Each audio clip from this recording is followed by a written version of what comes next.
Dans quel cas utiliser les blocs et quel service ça va nous rendre?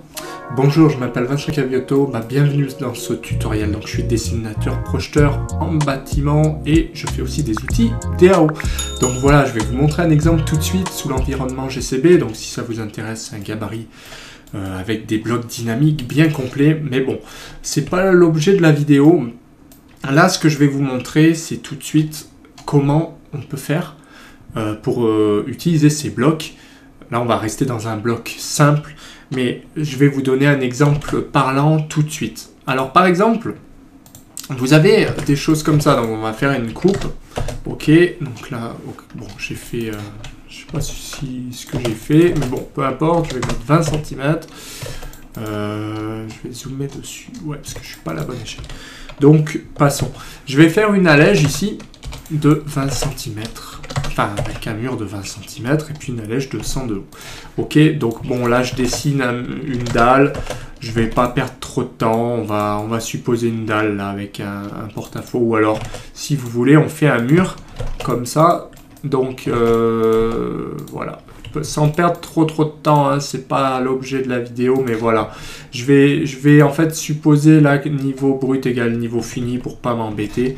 Mais le but, c'est qu'ici, ce que je vais faire, c'est que je vais dessiner quelque chose comme ça, qui fait 25 au hasard, qui fait 5 ici. Là, je vais faire un retour là, et je vais supposer, voilà, un cas, on va dire, très simple, comme ça, pour vous montrer ce que je veux faire. Voilà, donc on va supposer un petit truc, on va mettre 1 cm, là, ce qu'on peut faire, non, mieux, on va faire comme ça, on va mettre 2 cm, voilà, histoire d'avoir quelque chose de joli. Et puis par-dessus, derrière, on va avoir l'ouverture. Donc ce qui m'intéresse, c'est qu'elle part d'ici, cette ouverture, et elle va faire, par exemple, 100 de haut. Donc allège de 100, on va mettre plutôt 120 de haut. Et puis là, on va dessiner notre linteau. Donc pour l'instant, on n'a pas de bloc, d'accord? Donc je finis très rapidement. La hauteur d'étage, on va mettre classique. Et du coup, là, j'ai mon linteau qui va venir comme ça. D'accord? Au-dessus, on a ce qu'on a. Hein. On va dessiner un mur comme ça. Voilà. Mais on va pas le compléter. Alors ce que je vais faire, c'est que ce bout de mur, je vais le passer dans une autre couleur, histoire qu'on voit, voilà, peu importe, hein, je le mets comme ça. Donc c'est ce qu'on voit derrière. Là, ce qui m'intéresse, c'est que ce truc-là, je vais le passer qu'on le voyait mieux, donc on va le mettre en mur, voilà. Donc en gros, on a notre coupe, on a la hauteur de l'allège, et puis là, on a un petit seuil, enfin un petit appui préfa, par exemple, qui aurait cette forme-là. D'accord? Sauf que si on fait d'autres coupes, eh bien, on peut imaginer, par exemple, que là, on a plutôt la même chose, mais avec un truc comme ça, donc ça sera une ouverture. Ok? Et bon, on peut imaginer aussi avoir d'autres types d'allèges, c'est-à-dire que vous êtes obligé de faire plusieurs coupes, même si l'allège la fait 80, etc.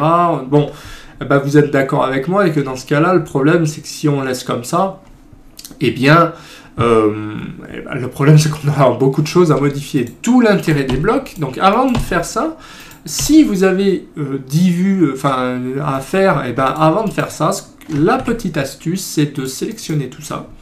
On va faire CTRL-MAJ-C, je vais le mettre par rapport à ce point-là. J'efface et je fais CTRL-MAJ-V. V, donc ça colle, ça copie et puis ça colle en tant que bloc. Alors quel est l'intérêt? C'est que maintenant, ce truc-là, en fait, est un bloc. Alors on peut le renommer, on peut avec la commande renommer, ou on peut le laisser comme ça. Moi, je vous avoue que dans des cas, genre un coffrage que je fais là vite fait, je m'en fiche complètement, mais dans un cas où vous avez beaucoup de détails différents, il vaut mieux les renommer pour vous y retrouver. Alors pourquoi j'ai fait ça concrètement? C'est parce que maintenant, on va refaire la même chose. Donc supposons que j'ai des trucs comme ça. Là, j'ai une allège, on va dire, différente. Et qu'est-ce qui se passe? C'est que si demain, vous recevez un autre détail, d'accord? Vous cliquez dessus, vous faites clic droit, éditeur de bloc. Ici, supposons que ça change. Vous avez un truc comme ça. Voilà, là, on vous dit que finalement, c'est comme ça. D'accord, voilà. Vous faites simplement fermer, enregistrer. Et qu'est-ce qui se passe? Eh bien, il a changé de partout. Donc vous avez gagné beaucoup de temps. En plus de ça, rien ne vous empêche de prendre ce truc, de le faire un détail à côté. Donc moi, c'est ce que je fais généralement. Pourquoi je fais ça? Parce que là, je vais mettre voir détail, voir détail, voir détail. Là, je vais l'appeler détail. Et c'est ici que je vais faire que je vais coter, en fait, tout simplement. Donc vous voyez, l'avantage, c'est qu'ici, déjà, mes cotes, au lieu de les faire si grosses, eh bien, je peux faire un détail. Donc je peux les mettre très bien, faire des cotations au dixième ou... voilà, on va se faire un gros éclaté au dixième. Et l'avantage, c'est que là, on fait un gros zoom. Par exemple, ça on s'en fiche, on va le mettre ici. On fait un gros zoom et là, on met des cotes comme ceci. Donc là, je les mets un peu rapidement. Mais voilà, enfin, on va en faire que 2. Voilà, et là, j'hérite les propriétés, donc je récupère la même chose. Donc pour vous montrer qu'en fait, ça va très très vite puisque...